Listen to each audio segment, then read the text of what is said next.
Omulabi waffe omulungi nkwaniriza ku CBS FM UG era ng'olunaku lwayo tuli basanyufu kubanga twavayo mu nkuuka amanya nze Maureen Nakubulwa era nga ndi wamu ne MC Shitah ettala ly'e Kampala wamu ne Vickie Powerz nga tugenda baweereza olunaku lwayo banaye mukulikeyo mu nkuuka bannange simanyi wenyinza bebaza temujjango ko bannange buli kise yagenda tuli basanyufu nnyo ddala ne bano kababeeyanjulire tugende mu mulamwa gw'olunaku olwaleero. Webale nnyo webalire ddala moderator w'olunaku olwaleero amanya MC Shitah taali akyengera bane mukulikeyo mu nkuuka masavu ku masavu. Happy New Year, Happy New Year. So omwaka bane nali awo mu nkuuka bannange bane nendaba abayimbi nendaba aba MCs nendaba bane buli serebu namuliko naye nga bwo postinga bangamba muwala wa Mulangira oli bulala era ndi bulala guno oto omwaka tusimbudde tuzze nankuba mpya. Happy New Year, Happy New Year. Amanya Vickie Powerz nga bulijjo tubaaniriza ku programu yaffe Maiden Galz bana you subscribe comment follow tubaagala nnyo naye nga mukulikeeyo mu nkuuka masavu bana bagamba atakulaba yakugaya naye nga Maiden Galz eyo tuze n'omulamu agugamba nti biki ebiremesa abantu okutuukiriza ebiruubirwa byabwe eby'omwaka twagala tulabe biki ebiremesa abantu bingi nno. Tugenda bimenyamenya ate nawe otekeyo mu comment section osubira biki ebyakulemesa otuukiriza ebiruubirwa bye eby'omwaka oguwedde era biki byogenda okukola okulaba ng'otuukiriza eby'omwaka guno eno. Kaka Shitah olowooza biki ebiremesa abantu okutuukiriza ebiruubirwa byabwe eby'omwaka? Maureen nze kyenjagala okugamba abantu abatugoberera nti abantu tuyitiriza nnyo okusaasaanya. Iti ogenda mu kibuga ng'olina emitwalo ng'ogenda kugula bugato bwagumu kitundu ne weekanga nga ssente nezo olina ku mobile money oziggyeko kyokka ng'ezo ssente z'otedde ku mobile money gwe mwennyini wali ogambe naye nyina okuteekamu amasannyalaze gange mu nnyumba nyina okugula ekitanda ekipya okitegeera okusaasaanya abantu tetulina budget omuntu atuuka ekiseera nga ne budget yagyerabira dda ate wali abali myaka gyaffe myaka 2 okusirenga kufuusa obuzibu nti omuntu ayagala ye Maureen maama ogenda ku KFC nzani atagenda naye nga otamanyi nti Maureen yo ayagala ogenda ku KFC already ye yakola dde entegekaze tebamanya level zaabwe they don't know their level kitegeera tebalina level kyobola at the end of it all omwaka ogenda okuggwako agamba kale nalina okugula ekitanda ekipya nalina okukola kino naye nga gwe mwennyini ssente wazina naye obuzibu teweepimira tewalowooza kwagala kubuukira etokota omanyi producer afe watera ojjoogera mwagala obuukira etokota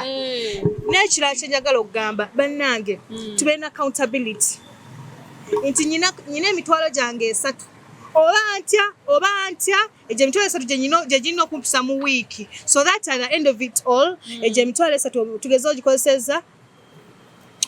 endala funa accountability budgeting bulungi ogambe this and this and this and this akanyama kelekelezo ly'ekikomando naye nanga atenze kanyama at least ngano okwambala naye nga ndidde akanyama kati kyenjaga okulaga nze ngano okwambala naye nga ndidde kanyama obulamu bwa kiseera naye waliwo n'abalala Maureen alina iPhone mateeka nyina ogigula Maureen gw'ogamba aguze iPhone ensawo yo ayimiridde eti olina okubeera bayinza ebintu bino eno okutuukiriza omuntu ekiruubirirwa kye kuba kwefiiriza weefiirize weerekereze kye kikyogambye olekayo n'okulya akanyama nze manyi tatange Mulangira ebintu ebisinga mukopperako tatange yaŋŋamba nga Hadija ndiyambala ekkutiya ndisula ewabi naye ng'ogenze ku ssomero kitegeeza tatange yakola ki yeerekereza n'agamba muwala alina okukola kyokusoma kati kyekyo naffe kye tulina okukola ng'abaana nti ebintu ebimu byerekereze bayirayo tukula tetudda buto nti emyaka gyo olina okuba buli mwaka gw'ogendako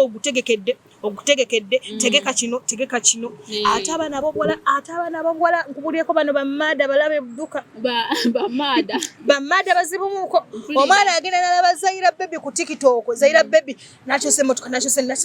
nagamba nyino kikola talya looni n'agigula abaana balabe ogenda kutuuka sente ze wali badde osavingira omwaka nga sente zigenze mu loan so singa akwata mpola naye just because wagala nnyo okubuukira etokota gundi akirina nange nyina okifuna nze munnange yendowooza yange bane twekakkanye kyotalina saba Katonda akikuwe naye towankawanka beera n'omutima omukkufu so that you can achieve. Yes. Vickie Powerz nayo tuwe endowoozayo. Nze endowooza yange yandibadde nti ebiseera ebisinga omuntu ekituviiriddeko ebiseera obutagusa bintu biruubirirwa byaffe oba plans zaffe ze tuba tuseetinze ez'omwaka nti oluusi tulemererwa okukola budget accountability nga Shitah wagambye nti ebiseera ebisinga kyandibadde kirungi nti sina wiiki kyandibadde nti omwezi n'omanya nti omwezi ngenda kukola kino oba ngenda kugula fridge oba bizinensi yange njagala ngyongeremu bwe kiti abamu batunulidde basajja bongeremu ebizibu naddala bamadamu abali myaka 2 mwagala nnyo abasajja abayongeremu business waliwo akantu Prince Diani ke yayogedde ku kaliisoliiso yes n'agamba nti abawala ogenda n'ogamba nze guno omwaka njagala nkole ku bode yange ndabike bulungi naye omwaka guba gugwako mukwano nga toyoya yakakonyeeko mukwano embeera yes cause ebintu bibeera bya bbeeyi nga we mutumanyifu abakyala wogamba nti otandika okukola makeup ogende nga makeup you see osiba akaviiri kati munange mwekuba ekirubirwa kyo mukwano kiyinza obutavaayo nga we wakyagala naye oluusi kisinziira engeri gy'okolamu ebintu oba n'abantu kati fe abavubuka emikwano gy'obeera nagyo gikola ky'amaanyi.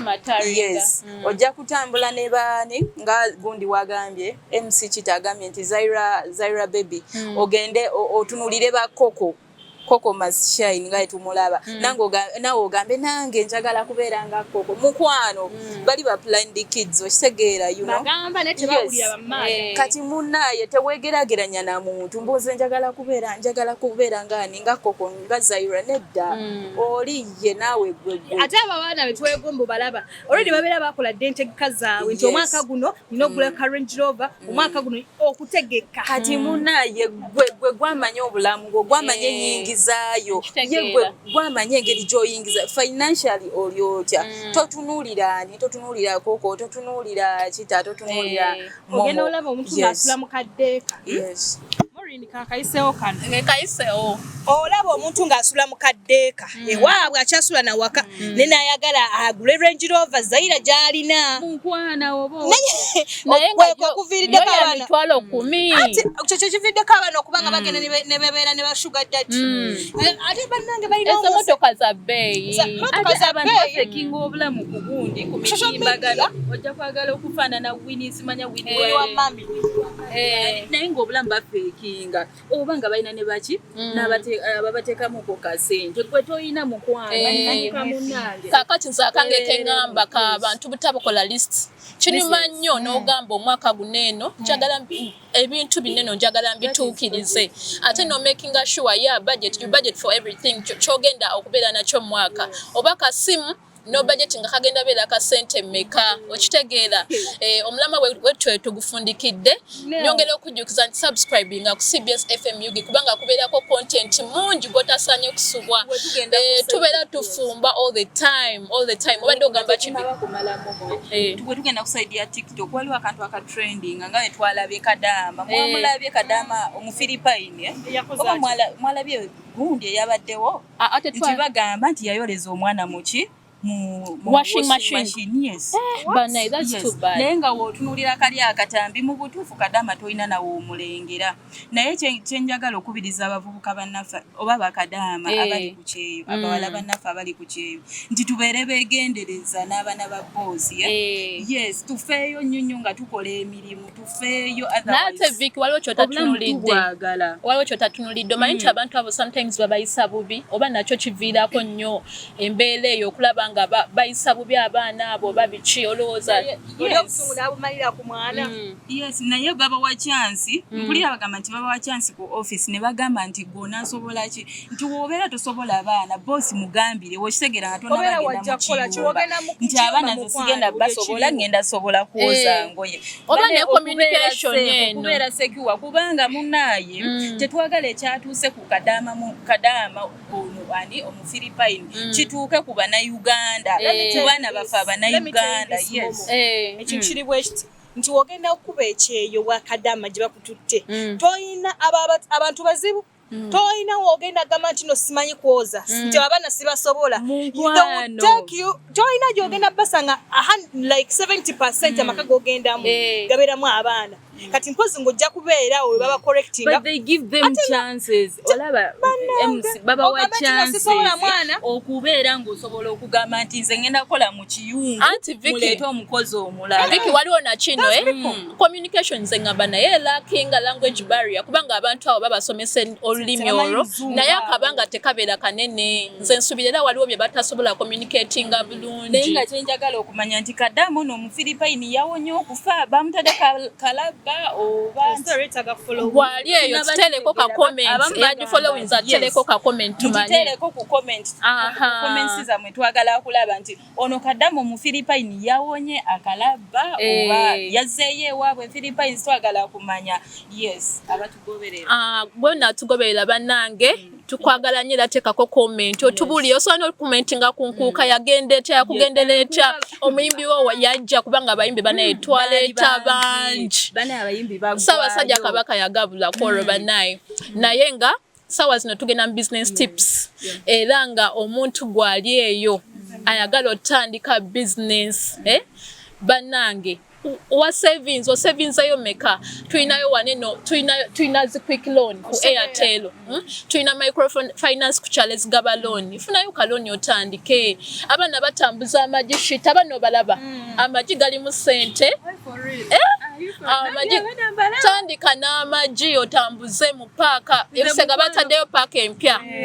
tambuza amaji wone wali sente tega uba wetega mu kwano tewali yatunda amaji that was 2007 ngatunda amaji ayina ne sweets mu paaka naye saawa zina ayina ennyumba ayina business ali myaka 28 ali myaka 3 meka naye the girl ayina sente ze naye nakubulira engeri gye yapambanamu akitegeeza tetina na kunyoma mirimu buli ekijja kikole bozi nekirala nkubiriza abavubuka banange nti nga we tugenda mu mwaka guno gwavaawo mpitewo tubeere beegendereza tuleme banaye kubeera muki mukwekalakasa banaye wootalina kubeera tobeerawo mukwano bajja kusiba bakusibye ate ng'ogenda kumalayo emyaka 5 kati banaye katugendeko mu bulango bwa bakama baffe tukomewo ne entertainment kyekyo kyennyini banaye tukomyewo ne entertainment biki banaye bitrending eyo banaye kenalabyeyo Irene Ntale banaye twagala omuyozaayoza congratulations yakyaziza oba bamwanjudde kyabadde kikya munaye okwo kukyala ebintu byakyuka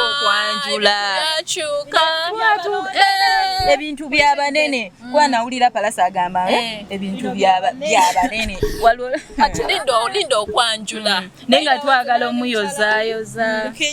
sebunya sorry rema namakula ndoza bitu byade byabalonde munanga okukyala nga beba ekyo nawe obvious nalabyeyo Rema ne Winnie Nwaja abaddeyo benalabye ne bambi Irene Ntale yanyumye bannange gempulya mu byambu banage byambu nti Irene Ntale inzo kubanga ali mwetu okitegeeza ngamba bwebudde nze ngamba gye emyaka bannange ebintu omulaba ebintu kati omwami wavirayo nagamba munaye kankyale mu bazadde ebintu nawe oba olina bikola speed okumukakasa nti munaye nze gwotutte okitegeera tugendeko ekyali mu lubiri banaye enkuuka masavu banaye abantu balina vibe abantu balina abantu bali bangi njagala okubaza abantu betwakolako interview as the Maiden Galz bananga abantu abafumbi bane mwebale nnyo mwebalire ddala abantu bajja abafumbi abantu balakinga kyakulya ne batuwa balugu bane batuwa balugu bana bakyala abafumba bani is powesa banaye balugu abazemyako bemeka abakyala begangu salute banaye twawomerwa n'okwisaawo kano bannange abantu bonna abajja mu nkuuka twasiima mwebale nnyo mwebali ddala naye ekyali mu nkuuka abana abantu basabasajja kabaka banyumirwa omula basanyuka nga balabye ne bagamba omutanda mwali ne system of bano banaye njagala nga Vickie we yadde akyogeddeko ebintu by'okulwana singa tubyesonyiwa abantu bayonoona ebintu by the way obuvuyo bwali bungi but our security was really there yaliwo security nga protecting abantu twebaza Abitex promoter yakikwata mbulungi nnyo I think that byonna byali secure ebintu byayagala okukola efujjo mukwano looza ate naye nga ne Red Cross nagirabayo Red Cross yaliyo naye abantu abo abalinga bafuna obuzibu bazirikanga nga Red Cross ebayamba mangu yes banaye nkuuka masavu ekyo nti security yali banange temutyanga kujja mu nkuuka abantu tubina security y'amaanyi weri ate ebyobulamu bibeerawo ate guno omwaka ate ndoza kijja kutokota nga sikisanikire ddala tudde ono omuyi omanyi wa rich trending essaawa zino Palaso ne Alien Skin banange bafaaki nalabye abaana batandise okugamba Sapalaso omusime wa Kabaka tusonyiwe tetwakutegeera abaana batandise okukola challenge z'oluyimba lwe bino byabanene simanga walampana Kyagulanyi ng'oli fala aya musajja yakubye akayimba naye nze kyenjagala okugamba bannange entalo omuliro tekuzikiza muliro njagala mbabulye ebintu by'okugamba nalabako video nga Palaso yalumba Alien Skin ewuwe n'ayonoona emmotoka n'ayonoona buli kimu bannange situganya omuntu yakunyiziza omuntu obanga yakunyiza omuliro tekuzikiza muliro mufune engeri mutulamu mwekakkanye ate jjukira ba role model abantu bangi babalabirako nawulidde nti bazzeemu ne bagezezaako okubeera nga bakwatagana maca babadde eno wa kapiteni ani yes nga gye bali Palaso ne mami we ne dadi we nga bali eyo ne Alien Skin I think kati ebintu batudde ku mmeeza ebintu bitereera baagala muli balamu bannange ate ne bafani bamwe temuba disappointinga kubanga ebimu baba tebabibasuubira so much over because I'm called Namayans I don't know ekyo kiri obvious ne fangoni bikuweddeko tugendeko mu fashion I think tugendeko mu fashion tudokola abantu fashion enaku zino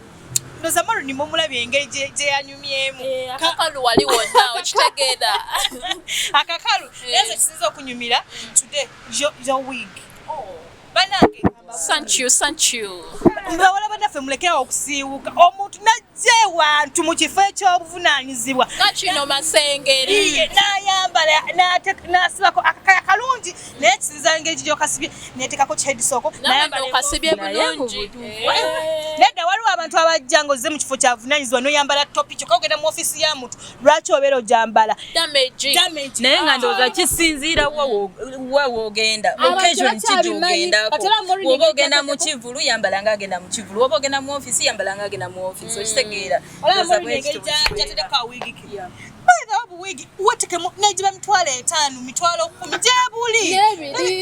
nalika bulungi osinga okujja neno ku masengere ogenda mu ofiisi ya mugagga yaba boss bakama baffe ng'oti yambadde topi ebintu ebimu mufune engeri gye mubyambalira look at this babe. Look at her. Thank you. Flowers for me. Tugamba tonda bye.